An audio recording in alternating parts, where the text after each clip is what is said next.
Been talking a lot about the work that I do in Kibera, all the way from the US, New York, into Kibera, Kenya. I'm Salim. I'm a Capoeira Angola teacher. Success story of co-parenting as well, I would say. And I think a big part of that was meeting you and how you embrace the work that I'm doing with the community. The level at which you appreciated it was kind of very amazing. Yeah. So what attracted you to this work? Coming out of the transatlantic slave trade. And you also opened up a door for me to connect with this community. I didn't want someone to be able to say you're fired. I had to kind of claim it and figure out a way to become my own boss. You know, helping me heal through my traumas and walk through them. Right. But I was really struggling as a person. Part of growing, right? And becoming mature and knowing what you want in life. This is the mother, like this is where we're from. With money comes access. Something. Hello ladies and gentlemen, welcome again to another episode, an exciting episode of Victors with Victor. And today I'm hanging out with the hood. I've been talking a lot about the work that I do in Kibera, and I've been talking about my mentor. And you guys have never seen these guys, all the way from the US, New York, into Kibera, Kenya. Guess who? If you don't know, you already know. What's up, bro? Peace, family. I've been talking about you forever in this channel. Yeah, we're doing the work. Yeah, Victors with Victor. I consider you one of my Victor of the community.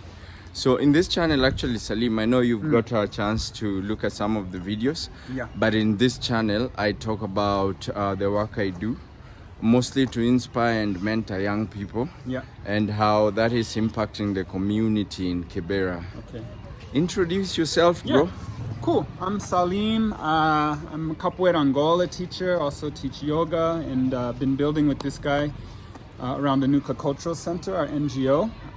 Recently registered in Kenya. I've been here just over 9 years. So I have 2 kids who are half Kenyan. And it's been a pleasure to spend this chapter of my life in Nairobi.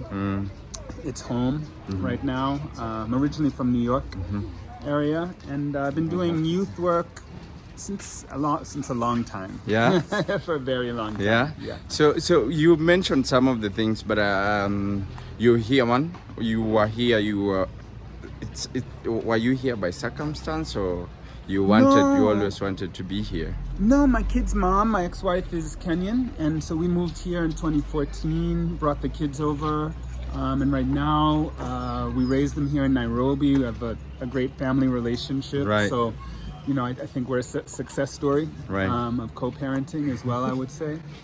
Very supportive of each other. And I've always, though, worked in communities in New York, California. I've worked in juvenile, those are like youth prisons in the US, teaching movement arts and yoga. Worked in different challenged communities over the years, largely as movement artist, as a capoeira instructor, yoga, also video production. So this has been my passions. I've done other things in my life, but you know, I'm always kind of drawn back to community work. Right. So when I met you, actually, I was at a point where I was really struggling, to have my community understand the work that I do. Yeah. My family and even friends, even loved ones at that time, they really didn't understand the work that I was doing. And I think a big part of that was meeting you and how you embrace the work that I'm doing with the community. It was very amazing. And I think that was like the first breakthrough. I mean, I'd have instances before you where people appreciated that work, but the level at which you appreciated it was kind of very amazing. Yeah. So what attracted you to this work? In Kenya specifically? Yes, and originally? And in Kenya specifically, I know the work that we do with the community and the Nuka. Yeah, with Capoeira Angola and Capoeira, I think for a lot of teachers, a lot of teachers do community work already. The art form itself comes out of sort of people's struggle. So the art form itself lends itself to working with youth, working in communities, you know, kind of working with people who've experienced depression or struggle, because that's where the art form comes from, you know, kind of the deepest struggle coming out of the transatlantic slave trade. You know, we can't even imagine what those people went through. Whatever we're experiencing today, you know, it sort of pales in comparison. So in Capoeira, carries that tradition. So I think there's that connection to community work. And then I think also meeting you, Vic, and I think our work was very much aligned. And you also opened up a door for me to connect with this community, which is where I feel like Capoeira flourishes the most, working in communities like Kibera. I was teaching on other sides of town when we first met, like at the YMCA, and class was like, sometimes it'd be no students, sometimes 3 or 4 students.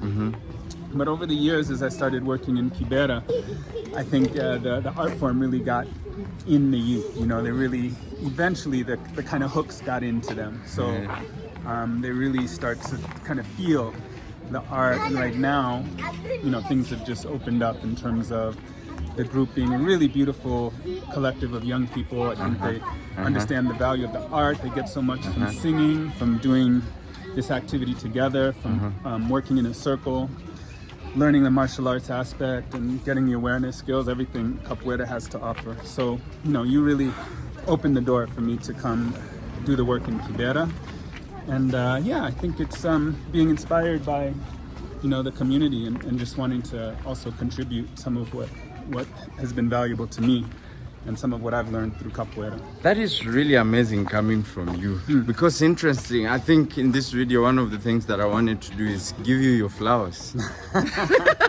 Thank you. Yeah, a lot of people say, oh, Vic, you're amazing. But what you don't know, when I met Salim, he took me in as a young brother and as a son. And it really mentored me to the person that brother, I am. I'm not that old. Forever young. Brother is okay. He wants to be forever young. Yeah, but I mean the guidance you're giving me, I don't mean in terms of father. Yeah. But you're giving me guidance mostly I would want to give my son. Yeah, and it's mentorship. I get what you're saying. Yeah, so and then the other thing I think when I was doing my art form, yes, I'd travel, I'd been getting paid, but I think appreciating and understanding entrepreneurship is something that began with you. Yeah. If you didn't know, now you know. Yeah. Well, as artists, that's sort of, it's almost like an inevitable path, because it's rare that you'll find like a job or position where you can really like do your art. So as an artist, typically you need to sort of create something for yourself. And just as a person in the world, particularly living in Africa, like so many people are entrepreneurs. Most people are entrepreneurs. Even if they have a steady job, there's something on the side. Right. There's some sort of hustle. Right. So I think for artists in particular, then, we need to be creative in terms of how we create our employment. And then, I came to a point in my life where I didn't really want a boss. I didn't want someone to be able to say you're fired. So, and I had to kind of claim it and figure out a way to become my own boss. With that, there's like a lot of ups and downs. It's a roller coaster. Yeah, it's a bit of a roller coaster, exactly. So, and again, one piece of the thing is, helping me heal through my traumas and walk through them without even knowing, because I think when I met you, so we had stopped because of copyright. Yeah, so I was really struggling, to say no to the people I was supporting. Yeah. But I think when you met me with, I was already working with more than 16 youth. Yeah. And all of them were under my support. Right. But I was really struggling. As a person, I was not really at a stable place. And I think one of the questions that you asked me that really strikes me is, if you support people and you don't support yourself, how is it going to be tomorrow if you can't support them? Yeah. And I think when I learned that, and I was really struggling, I remember we were having as many as 2 conversations every week on this, and you're helping me walk through this, and you are telling me saying no is not a bad thing. Yeah. And I think this is one thing that I learned from you. One of the biggest things that I learned from you that has really built me as a person, the person that I am. How did you walk into that realization? Oh, I think that's ongoing life training, sometimes, but I think one of my personal focuses right now in my life has been about clarity. And I've literally, in the last couple months even, I've had multiple conversations where I've had to either create space for someone or just kind of like even relationships that didn't serve me anymore. I had to have like honest, challenging conversations with people to let them know I needed like space. Likewise with like business, you know, I've noticed, especially like when you're doing, sometimes when you're like generating a lot of energy or doing creative things, I didn't want someone to be able to say you're fired. So, and I had to kind of claim it and figure out a way to become my own boss. You know, with that, there's like a lot of ups and downs. It's a roller coaster. Yeah, it's a bit of a roller coaster, exactly. Yeah. So, and again, one piece of the thing is, you know, helping me heal through my traumas and walk through them without even knowing, because I think when I met you, I was really struggling. A lot of people will be attracted to you, you know, but it's not always best to say yes to everyone, because sometimes your energy can be drained in the process. So, you know, it's I think it's part of growing, right? And becoming mature and knowing what you want in life, you know?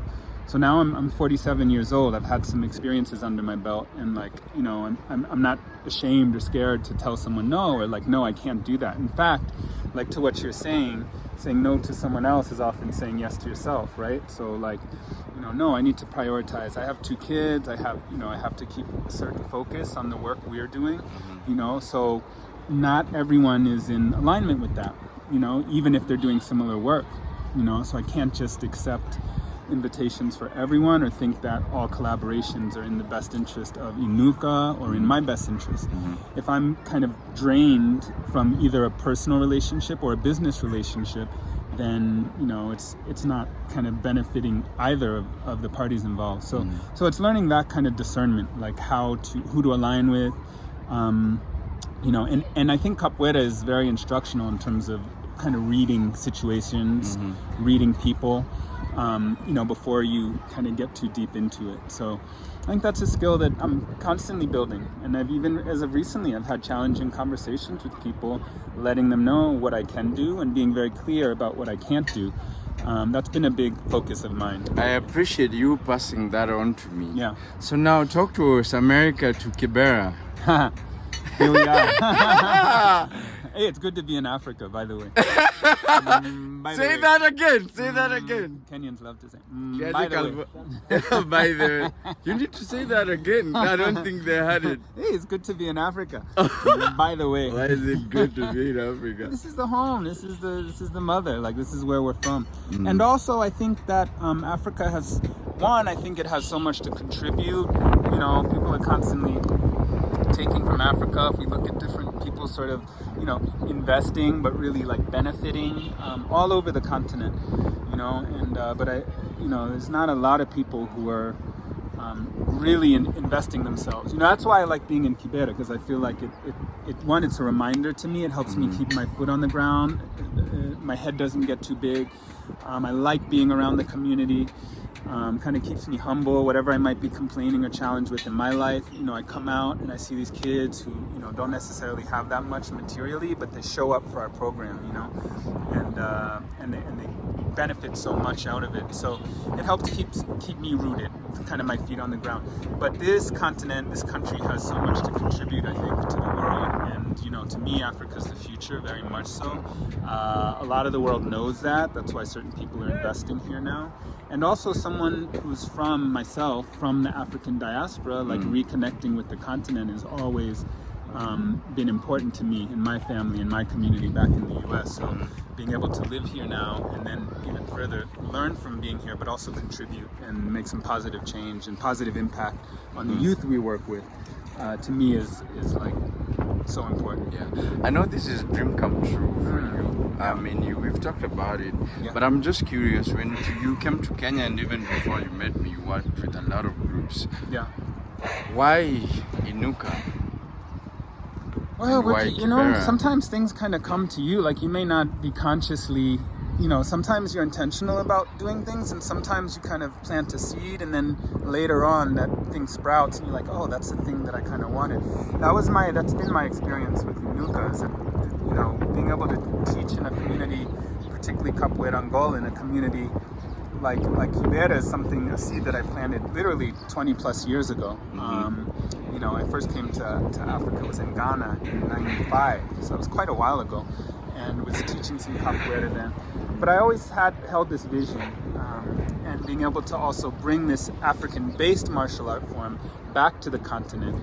It's sort of like an opportunity to re-educate Kenyans and Africans on something that's already inside of them. These kids already have a capoeira inside them. Now I'm kind of like waking this thing up inside them, which they don't always have spaces in their day-to-day to be able to express. So I think all of this is, Waikibera, this is a rich, like culturally to me, it's a rich community, the way people are. I know there's a lot of issues and challenges here, but I also think that there's a vibrancy to the community and like a creative sort of potential that to me is exciting to be able to work with. And the diversity as well. Yeah. So Salim, I know we're wrapping up, but I have so many questions to you. But I'll keep them short. Part 2 will be coming. Let me know in the comment section if you want to see Salim. I've been trying to do this interview since I began this YouTube channel, but today we were just working, and then I was like, let me drop this guy. But one of the things that I've been really talking about and being vibrant about this week, I almost got blocked on Instagram for spamming people, but I was doing a campaign. The campaign is remember to have money.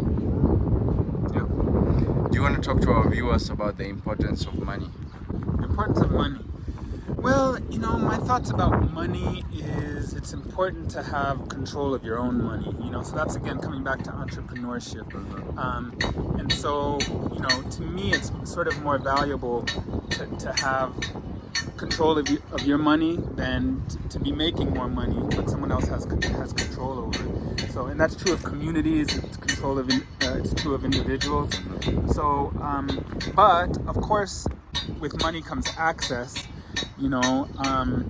Money without sort of community or without family or without connection, money's used for so many things. Right now people are being killed for money, literally, you can look at different parts of the world where that's true.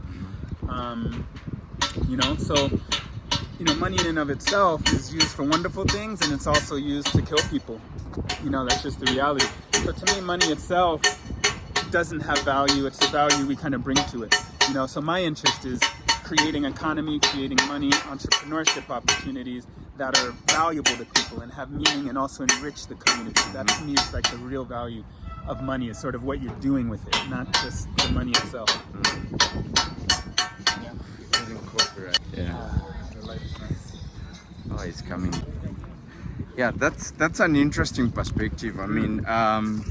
So if you are young Salim, or let's say your son today, what is it that you'd like to tell them about money that you wish you were told?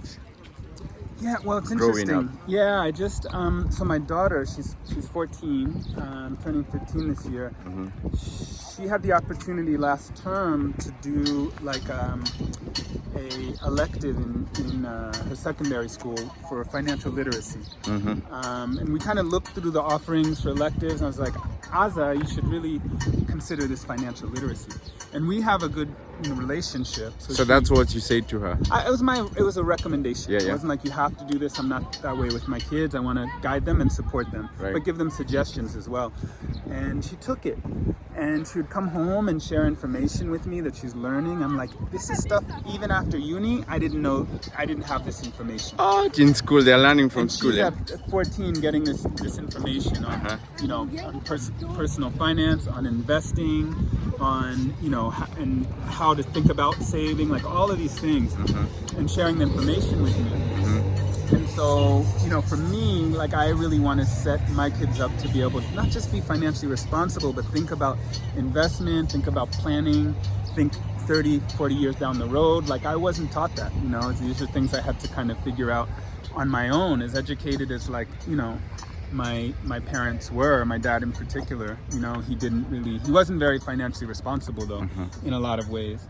And, so it's something to me that I prioritize, I'd say, in terms of information. I feel that my kids need to know. Yeah. Yeah, we are at the railway actually. We're crossing the bridge. We are crossing the bridge. And if the train comes while we are here, we're in trouble. Does the train come on this But thing? this is a capoeira master. Yeah, the train comes on All right, here. I'm ready to go. Now I know my exit strategy.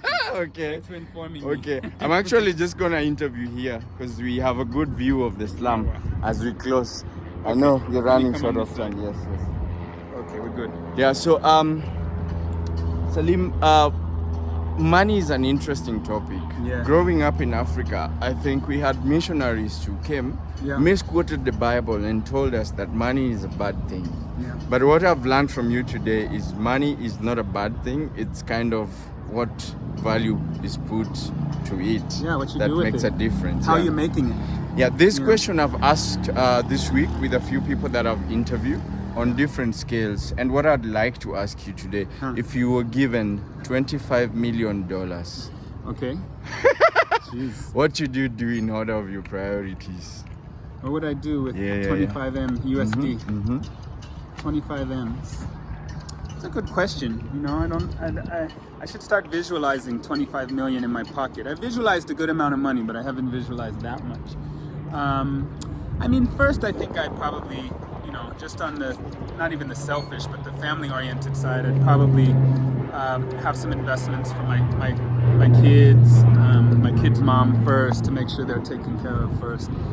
So those would be some sort of investment funds that when they're 30 or so, they get released, that they're able to get taken care of. I think similarly, you know, I'd start thinking about initiatives that can be sort of sustainable that I'd want to support. You know, right now, I'd probably put some money into Inuka. Make sure Inuka's good for the next 20 years. You know, that they're like salaries for the folks that I've been working with here. And, you know, I'd invest in the things that are important to me, like Inuka Cultural I think you've Center. really hugely invested on Inuka. I'm really surprised. Yeah, we've invested a bit, you know. But now You I'd have be able to- invested hugely. Oh, we have a building. Now we'd have a Inuka. Would You have have invested hugely, bro. We both have. This talk in here is the building, the working building Yeah. you have that you have really invested in. We have many more. Green spaces in Kibera would be amazing. You know, like here we are, like right here, this could be really like, I mean, you could open things up. So I think, yeah, community investment. But, you know, I think social enterprises is something I'm interested in. So not just like investing in the community, but like what are we doing to ensure that like our investments are creating sustainable work, you know, and that people are getting trained in specific trades that are important. So if that were, you know, so I'd need to look at like what are the trends, what's important. That's urban farming, for example. I mean, this whole space right here could be a sustainable urban farm, for example, that creates jobs for people. So I would start asking questions. I wouldn't just start investing. I'd find out like what the community needs, what skills are important right now and in the future, you know. So like before I'm investing, sort of where are things going, and how are the investments able to be sustainable for people in terms of having employment beyond, you know, this year, next year, you know, Honestly, 30 years down the road. Honestly speaking, Mister, I was waiting for that because one of the things, I've met a lot of people before and after you, but I think the reason I was like, yeah, this is the person I want to work with is because you don't come in as a savior. You come in to assess, get people's insights and suggestions, and then you bring in yours, and then we meet somewhere, and then we do this great work, and that's how we've been able to do this work. A lot of people, mostly when they come to Kibera, they're like, no, we're gonna do this. We're gonna do this. We're gonna do this. Something about missionaries earlier, right? Like yes, that was the attitude, you know, and that's the legacy of colonialism on the continent. And, you know, some of my ancestors were enslaved people, so they had no say in the direction of their life. You know, these people were literally, you know, property, like legally. Right. Property and working. This is how the U.S. made its money. I mean, I think most people know this, but the U.S. is the wealthiest nation in the world because it had almost 400 years of unpaid labor in the form of slavery. That's the reality. That's why it's literally the people who built the White House were enslaved Africans. That's the story. So now we're changing the narrative now. This is beautiful. Yeah. This is one of the things I've learned from you.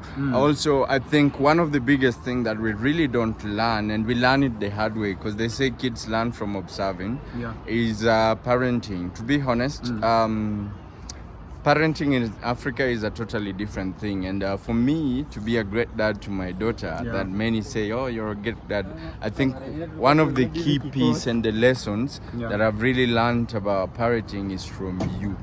You know, not just imposing. I'm serious, not just imposing, but also getting suggestions. And I've seen how much confidence it gives my daughter. And if I was given that, with my confidence, I don't know where my level of confidence would be. How did you learn about parenting?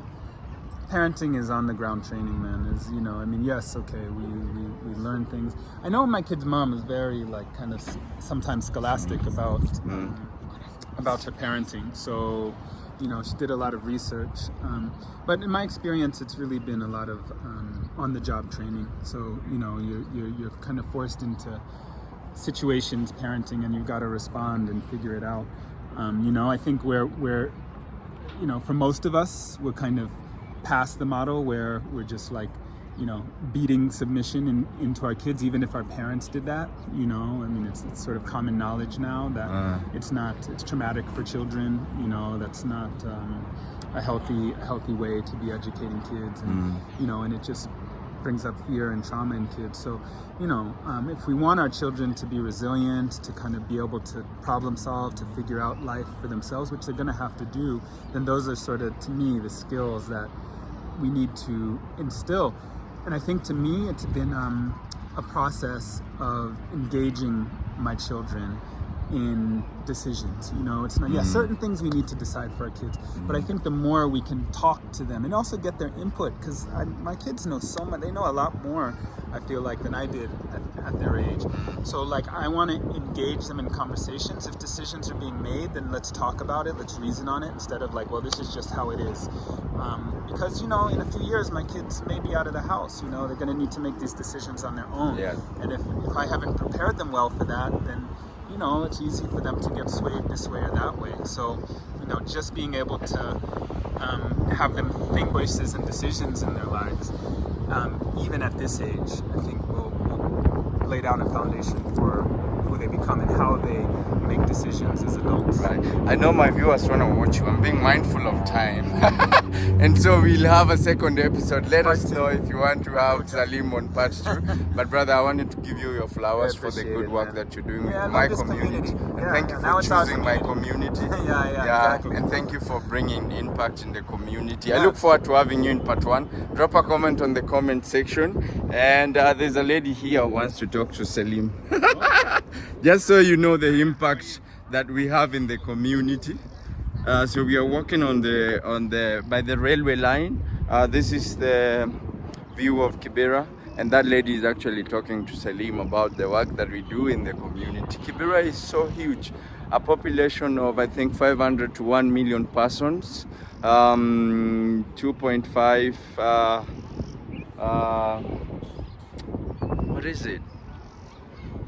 I can't remember the size, but you can search on Google to see the size of it.